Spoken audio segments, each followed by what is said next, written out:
जय बंसी वाले की आप सभी को। उम्मीद करती हूँ आप सभी कुशल होंगे। बंसी वाले की कृपा आप सभी पर बनी रहे। तो आइए आज की कथा का प्रारंभ करते हैं कुछ मंत्रोच्चारण और भगवान के मंत्र के साथ।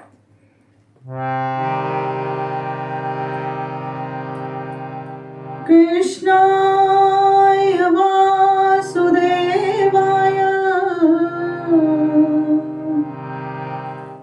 हरे परमात्मने प्रणता क्लेशनाशाय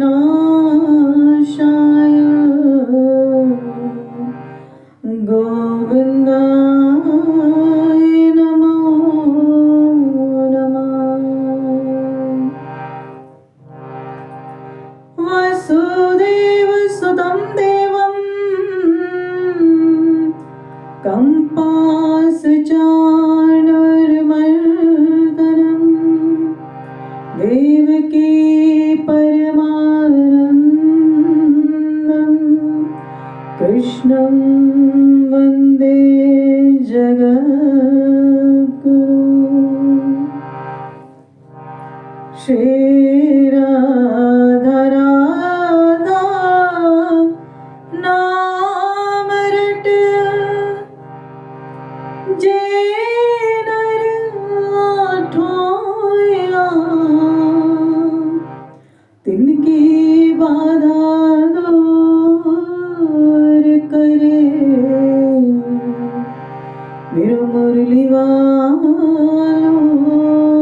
श्याम। श्री राधा वल्लभ लाल के नेत्र है परम विशाल।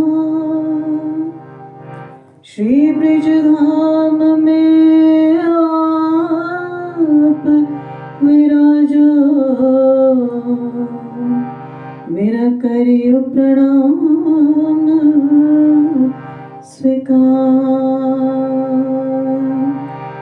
बोले बांके बिहारी लाल की जय। बोले राधा रानी सरकार की जय। बोले कार्तिक महात्म की जय। तो आइए ओम नमो भगवते वासुदेवाय का थोड़ी देर के लिए मंत्र जाप करते हैं और उसके बाद कथा प्रारंभ करते हैं। जरूर गाइए मेरे साथ ताकि सारा दिन ये भजन और ये लय और ये मंत्र आपके मस्तिष्क में, आपकी जुबान पर चलता रहेगा।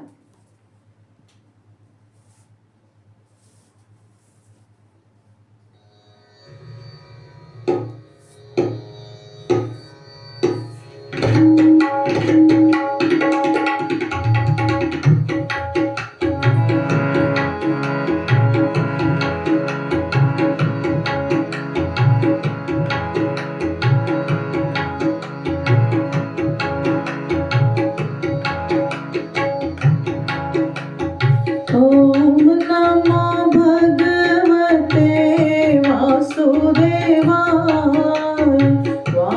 वासुदेवाय हरि वासुदेवाय।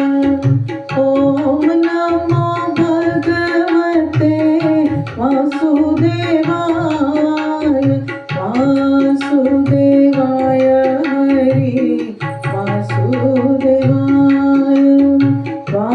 वासुदेवाय हरि वासुदेवाय।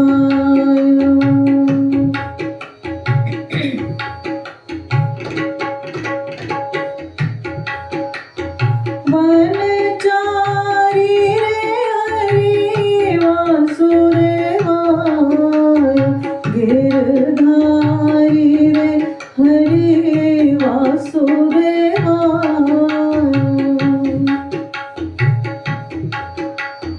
वनचारी रे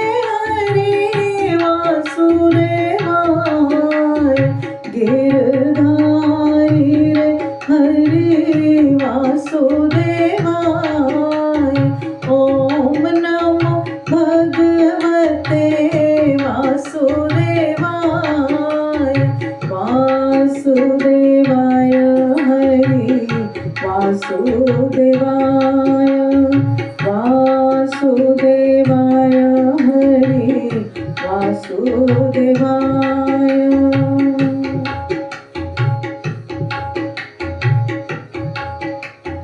गिरिराज धरण हरि वासुदेवाय। कमल नयन हरि वासुदेवाय।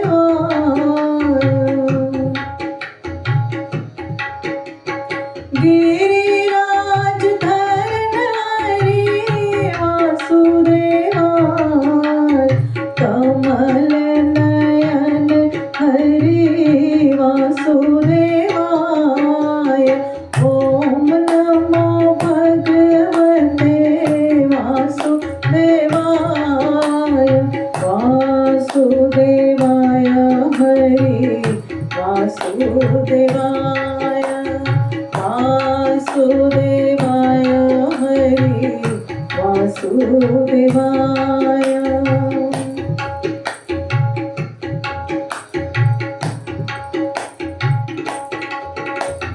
लाल यशोदा हरि वासुदेवाय। नंद दुलारा हरि वासुदेवाय।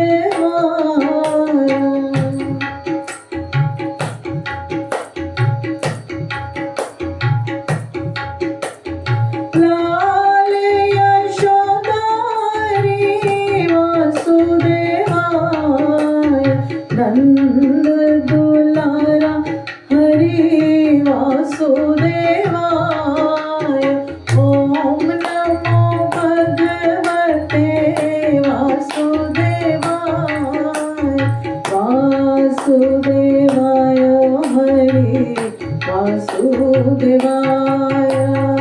ओम नमो भगवते वासुदेवाय। वासुदेवाय हरि वासुदेवाय।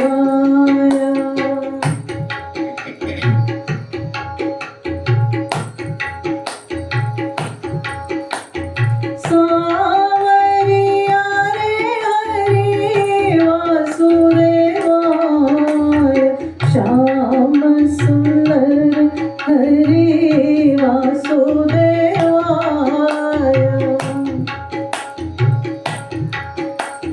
सावरिया रे हरि वासुदेवाय। श्याम सुंदर हरि वासुदेवाय। ओम नमो भगवते वासुदेवाय। वासुदेवाय हरि वासुदेवाय। वासुदेवाय हरि वासुदेवाय।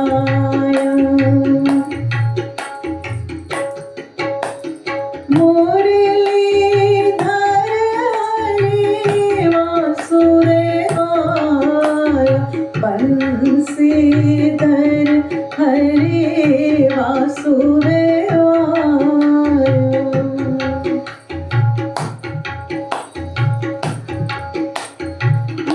मुरलीधर हरि वासुदेवाय। बंसीधर हरि वासुदेवाय। ओम नमो भगवते वासुदेवाय। वासुदेवाय हरि वासुदेवाय। वासुदेवाय हरि वासुदेवाय। वासुदेवाय हरि वासुदेवाय।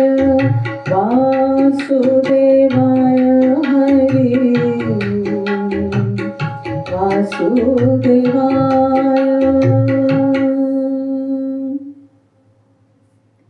बोले वासुदेव भगवान की जय। बोले कार्तिक महात्म की जय। बोलो गंगा मैया की जय।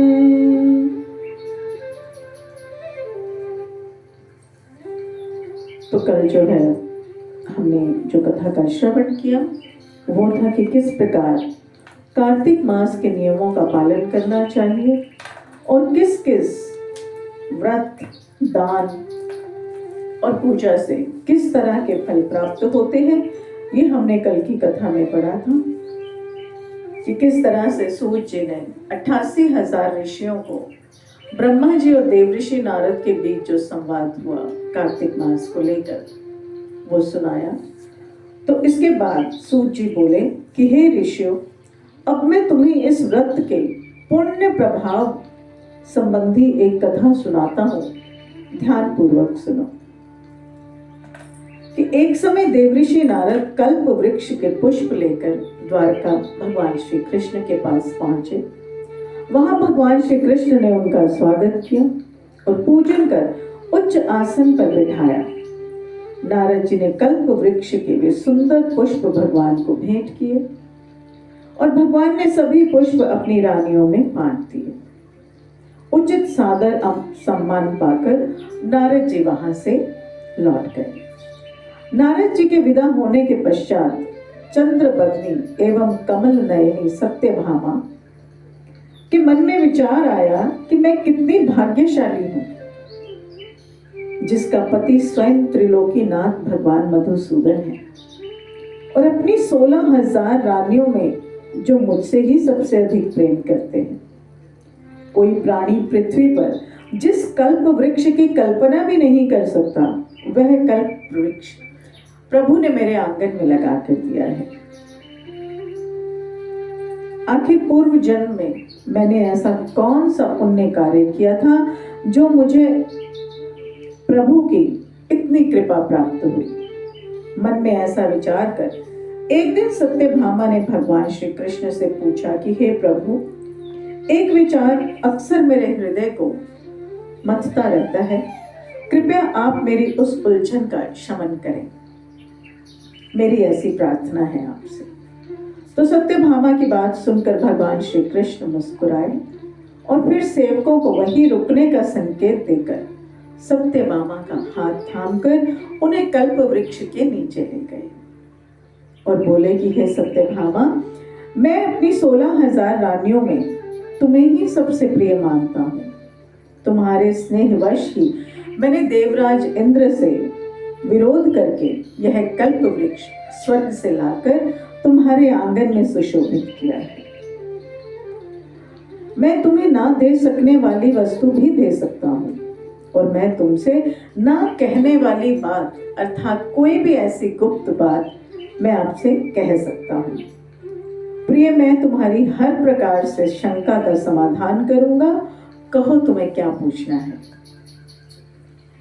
तो यह सुनकर सत्यभामा प्रसन्न हो गई और बोली कि हे नाथ, यदि आपकी मुझ पर इतनी कृपा है तो आप मुझे कृपा करके बताएं कि पूर्व जन्म में मैंने ऐसा कौन सा पुण्य किया था जिससे मुझे आपकी अर्धांगिनी बनने का सौभाग्य प्राप्त हुआ है और आपके करुणासीन होकर ब्रह्म एवं इंद्रलोक के आवागमन का अवसर प्राप्त हुआ है। तो भगवान कृष्ण ने कहा कि हे सत्यभामा, पूर्व जन्म में तुमने जो पुण्यदायी व्रत किया था यह सब उसी का प्रभाव है। पूर्व जन्म में तुम मायापुर, जो कि अब हरिद्वार के नाम से प्रसिद्ध है, तो मायापुर के निवासी अत्रि कुल के देव शर्मा नामक विद्वान और तेजस्वी ब्राह्मण के घर गुणवती नाम से उनकी पुत्री बनकर जन्मी थी। देव शर्मा भगवान सूर्य नारायण के अनन्य भक्त थे और अपने त्याग और तपस्या के कारण समाज में मान सम्मान पाते थे। जब तुम विवाह योग्य हो गई तो देव शर्मा ने तुम्हारा विवाह अपने ही एक शिष्य चंद्रप्रकाश के साथ कर दिया। चंद्रप्रकाश अपने गुरु का अनन्य भक्त था। विवाह के बाद भी वह उनके पिता के समान सेवा करता रहा। एक बार देव शर्मा चंद्रप्रकाश के साथ वन में लकड़ियां लेने के लिए गए। वहां उन्होंने एक भयानक राक्षस को देखा। उन्होंने उससे बचने की बहुत चेष्टा की, किंतु उस राक्षस ने उनका वध कर दिया। उन दोनों का राक्षस ने वध कर दिया।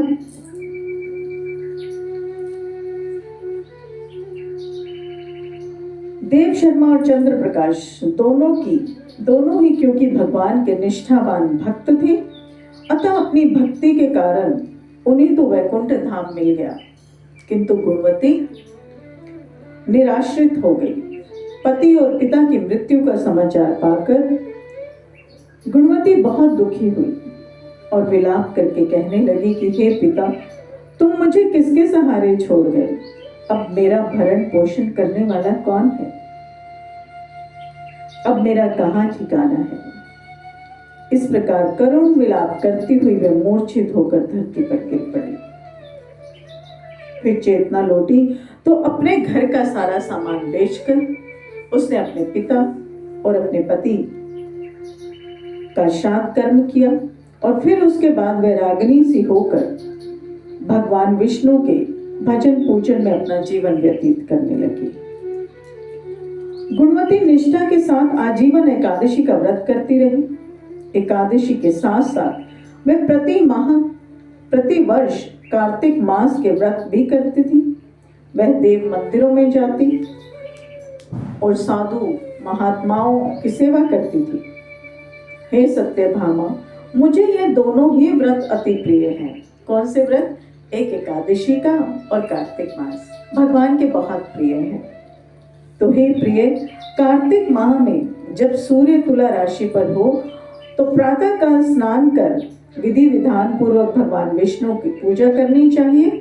इस माह में जो भी श्रद्धालु विधि पूर्वक स्नान, दान, जागरण एवं वंदना करते हैं, उनके जन्म जन्मांतरों के पाप नष्ट हो जाते हैं। और जो श्रद्धालु मंदिर में सफाई, दीपदान, यज्ञ अथवा स्वस्ति वाचन करते हैं, वे देवताओं के द्वारा भी वंदनीय होते हैं। और जो तुलसी वन की पालना करता है, वो फिर इस संसार में वापस नहीं आता। हे सत्यभामा, आयु पूरी होने पर गुणवती ने भी गंगा में स्नान करते हुए अपने प्राण छोड़े और तभी भगवान विष्णु के दूत एक सुंदर विमान लेकर आए और उसे स्वर्ग में ले गए। इस प्रकार कार्तिक मास के व्रत के कारण गुणवती को भगवान विष्णु का धाम मिला। तो भगवान श्री कृष्ण बोले, हे प्रिय, पूर्व जन्म के देवदत्त ही इस जन्म में राजा सत्रजीत हुए और तुम्हें उनकी पुत्री के रूप में जन्म मिला। तुम ही पूर्व जन्म की गुणवती हो और क्योंकि तुमने भगवान विष्णु के व्रत किए थे, इसी से इस जन्म में तुम्हें मेरा साथ मिला है, अतः तुम्हारा सौभाग्य अखंड होगा। हे प्रिय, जो पूरी श्रद्धा, भक्ति और विधि पूर्वक कार्तिक मास के व्रत करता है, वह मुझे तुम्हारे समान ही प्रिय होता है। प्रिय कार्तिक महात्म की जय, प्रिय नारायण भगवान की जय, प्रिय गंगा मैया की जय। तो इस प्रकार आप कथा से ये जान ही चुके हैं कि कार्तिक मास जो है भगवान को कितना प्रिय भी है। और यदि आप श्रद्धा पूर्वक, पहले तो हम भगवान से ये प्रार्थना करते हैं कि जैसे ही हम कार्तिक मास में उसके नियमों का पालन करने का संकल्प करें भगवान से, और भगवान से प्रार्थना करें कि ये जो हमने संकल्प लिया है वह पूरे माह हम उसे ठीक तरह से निभा सकें, क्योंकि मौसम भी चेंज हो जाता है इस समय और सुबह उठकर स्नान करना कुछ लोगों के लिए नहीं भी ठीक से कर पाते कुछ लोग। इसलिए ये कथा मैं कहती हूँ कि जो लोग सुबह उठकर स्नान करके बहुत जल्दी मंदिर नहीं जा सकते, वो अपने घर पे बैठ के पूजा कर लें। तो मेरी प्रार्थना है इस कथा को ज़्यादा से ज़्यादा शेयर किया कीजिए, तो ताकि उन लोगों को मिल सके जो मंदिर नहीं जा सकते सुबह और घर पे ही पूजा करें। तो आइए एक छोटे से बहुत सुंदर भजन के साथ ही कथा को विराम करते हैं।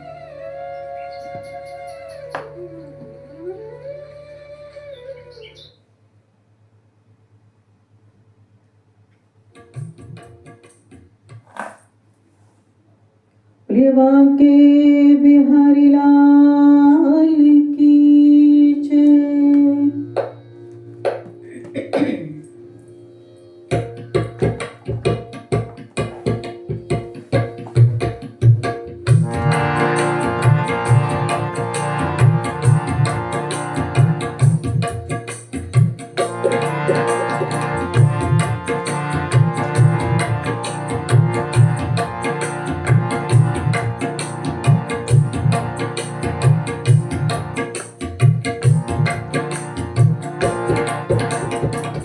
जो करते रहोगे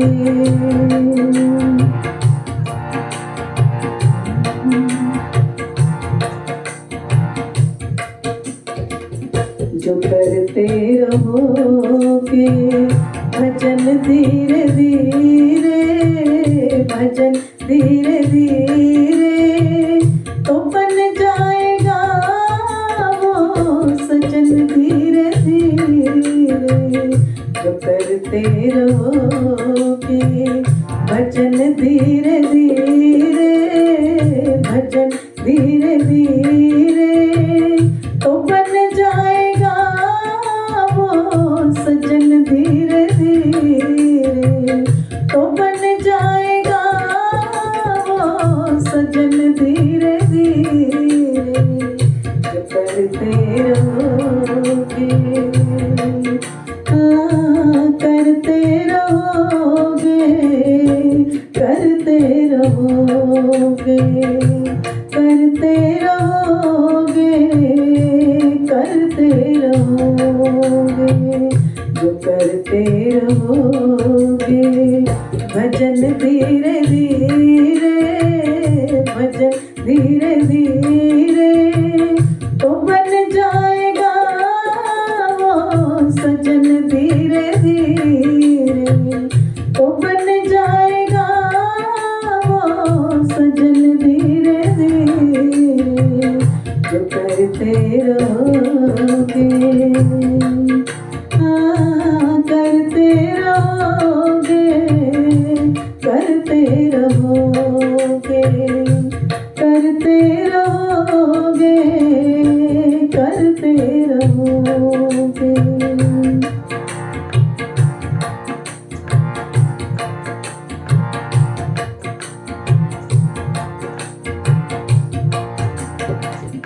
अगर उनसे मिलने की दिल में तमन्ना,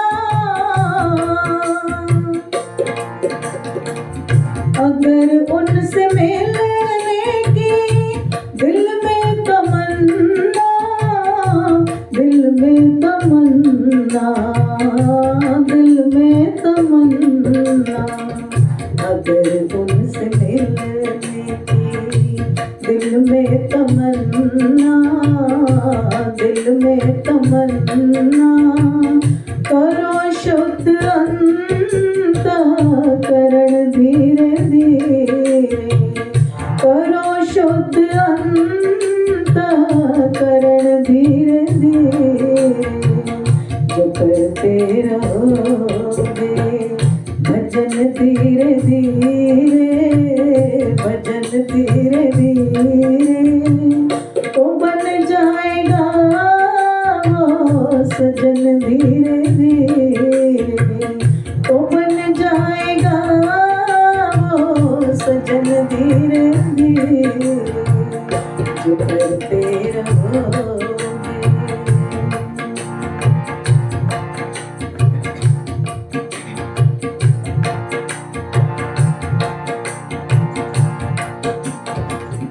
कोई काम दुनिया में मुश्किल नहीं है,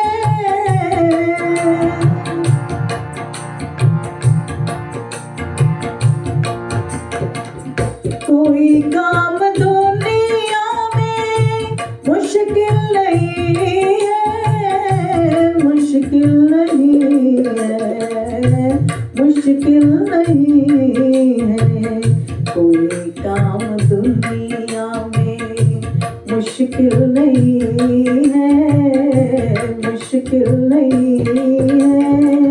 जो करते रहोगे रतन धीरे धीरे, जो करते रहोगे यतन धीरे धीरे, जो करते रहोगे भजन धीरे धीरे, भजन धीरे धीरे, तो बन जाएगा वो सजन धीरे धीरे, तो बन जाएगा वो सजन धीरे धीरे, जो करते रहोगे।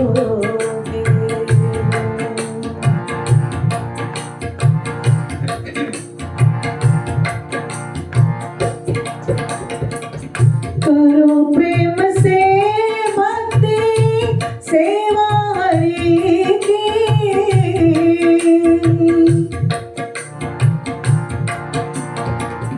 करो प्रेम से भक्ति सेवा हरि की, सेवा हरि की, सेवा हरि की, करो प्रेम से भक्ति सेवा हरि की, सेवा हरि की, तो मिल जाएगा ये रतन धीरे धीरे, तो मिल जाएगा ये रतन धीरे धीरे, जो करते रहोगे भजन धीरे धीरे, भजन धीरे,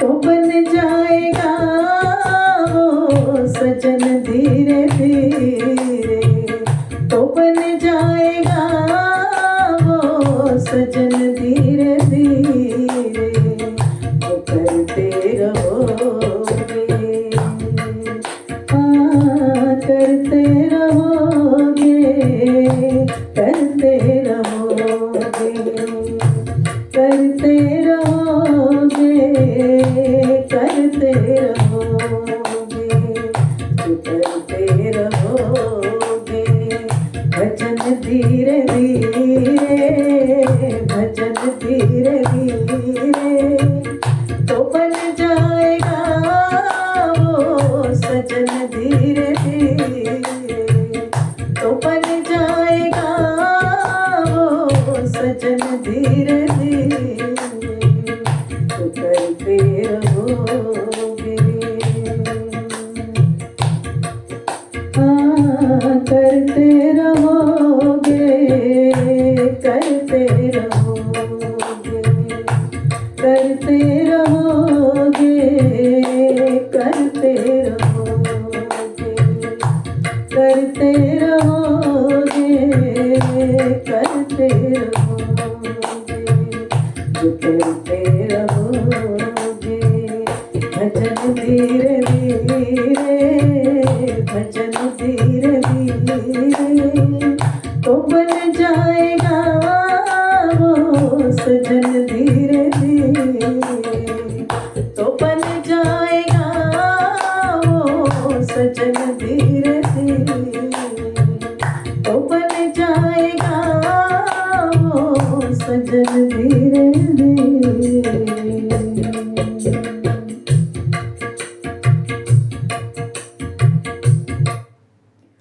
बोलिए नारायण भगवान की जय। तो करते रहिए प्रभु का भजन धीरे धीरे, और कार्तिक मास में ज़्यादा भजन नहीं गा सकते तो मेरे भजन सुन लिया कीजिए, और ज़रूर ओम नमो भगवते वासुदेवाय का जाप ज़रूर करते रहें जितना हो सके। सारा दिन काम करते हुए आप ये भजन गाते रहें, और चलता रहना चाहिए आपके अंदर ये भजन, और तुलसी पे दीपक जलाते रहिए। आप सभी का दिन बहुत शुभ हो, मंगलकारी हो। जय बंसी वाले की। राधे राधे।